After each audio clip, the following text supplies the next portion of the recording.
I call Melissa Lee.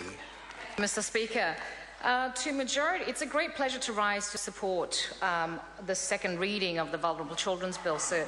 To majority of New Zealanders, the idea of abusing children is simply abhorrent. However, a small percentage of New Zealanders do hurt our defenceless children. Physical, sexual, emotional abuse of our most precious little ones is a reality, and it happens right here in this country called God's own. Whether the cause of the abuse is put down to alcohol or drugs, low self-esteem, mental illness, or whatever the reason, although I personally do not believe there is any excuse for abusing children, our children are hurting, and the need for this Vulnerable Children's Bill is paramount. Most of our Kiwi kids grow up in a loving environment, a safe environment where there can be children, they can play without fear. But more than 50 children have died in the last 5 years in this country because of extreme abuse, and because of abuse, a child under 2 is hospitalized every 5 days. Every year, Child, Youth and Family substantiates 22,000 cases of physical, sexual and emotional abuse and neglect. Shocking statistics that we should all be embarrassed about, and New Zealanders have had enough. The reforms we are making are major and represents the most significant legislative reforms to address child abuse and neglect since the passing of the Children, Young Persons and Their Families Act. Reforms were proposed in the White Paper for Vulnerable Children and the Children's Action Plan. The Ministries of Social Development, Education, Health, Justice and the Police will put policies in place containing provisions on the identification and reporting of child abuse and neglect. These government departments, funded and contracted services, also have these policies in place. This include Te Puni Kōkiri, Ministry of Business, Employment and Innovation, District Health Boards, School Boards of Trustees, sir. This bill is about reinforcing the need for shared responsibility and coordinated action across government, social services sector to better protect our vulnerable children and to help ensure that our children are safe with those that work with them. The standard safety checks for employees in the government and government-funded children's workforce, sir, making sure that people with disqualifying convictions be prevented from working with our children. We are expanding social workers in schools to cover all deciles 1 to 3 schools and hospitals, and increase funding and services for children in care, and introduce children's teams to work with at-risk children. 142,000 children now have access to social worker, meaning face-to-face contact with professionals trained in dealing with complex and difficult issues. The Social Workers in Hospital initiative, introduced in 2009, is also making a positive impact, with social workers now based in every district health board in the country. We have a National Children's Director in place and 2 children's teams in place. Also, a Vulnerable Children's Board of Chief Executives has been operating for some months now. We're working on a care strategy for children in state care, the Child Protect Line, Vulnerable Kids Information System, and increasing the pool of iwi caregivers.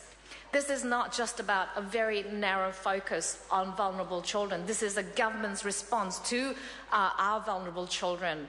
And it's a signal, it's a sign, it's a message to the rest of New Zealand that we have had enough of the abuse of our children and the neglect of our children, sir. This bill will bring in better government accountability, better vetting and screening of people working with children, and better guardianship and protection laws.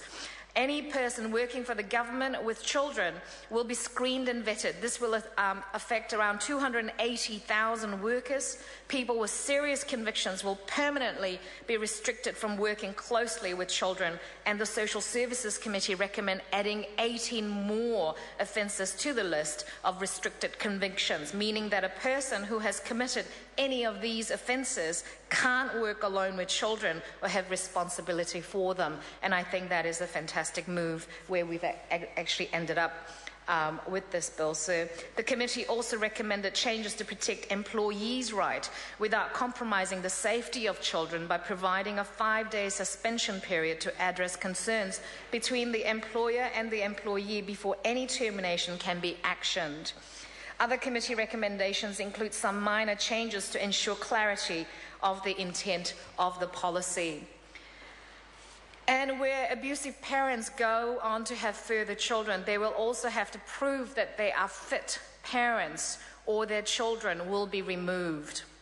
At the moment, the onus is on the state to prove that the new baby is in danger.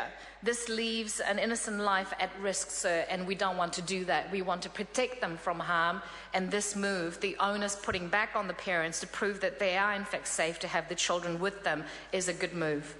This is so the abusive parents who have had their children removed can't disrupt the children's new, safe and stable home with Home for Life carers.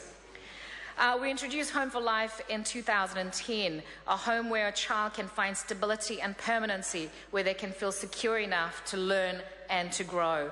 The bill will allow an appointed guardian, such as the Chief Executive of the Ministry of Social Development or an approved service, to enrol a child in Kiwi Saver and to manage their account without needing to obtain the consent of their guardians. This national-led government is committed to improve the lives of vulnerable children. We have set targets in early childhood education where we've increased spending by 74% in 2008.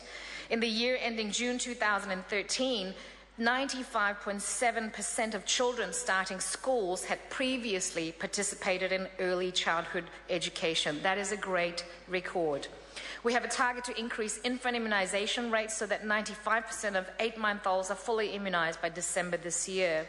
So by 2017, we aim to halt the rise in children experiencing physical abuse and reduce the current numbers by 5%. And considering that we have had such a terrible record with abusing our children, that is an ambitious target. We are supporting vulnerable children by tackling poverty issues, our approach being to fix issues with vulnerable kids before it is actually too late. Expanding the Kickstart Breakfast program, more than 1.5 million breakfasts have been served since government expanded the program last year. Boosting support for KidsCan to ensure that kids in need have access to raincoats, shoes and our basic healthcare programs. There is always more, as other members have actually said, that the government can do and the rest of New Zealand can do.